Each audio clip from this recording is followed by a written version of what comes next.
तुमची मालमत्ता तुमचा अधिकार. कायद्याचे पालन न करता जर का कोणी तुमचे घर, शेत, जमीन किंवा प्लॉट घेत असेल तर ते संविधानाच्या विरोधात आहे. ते एक बेकायदेशीर कृत्य आहे. उदाहरणार्थ, सरकारला जर का तुमच्या जमिनीचा काही भाग घ्यायचा असेल तर प्रथमतः तुम्हाला कायदेशीर नोटीस दिली पाहिजे.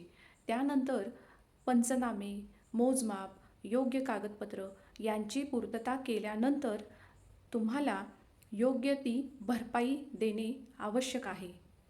माननीय हिमाचल हायकोर्ट यांचे 1 मे 2024 रोजीचे असे जजमेंट आहे की भारताच्या संविधानात कलम 300A आहे. या कलमाअंतर्गत आपल्याला मालमत्तेचा हक्क मिळालेला आहे.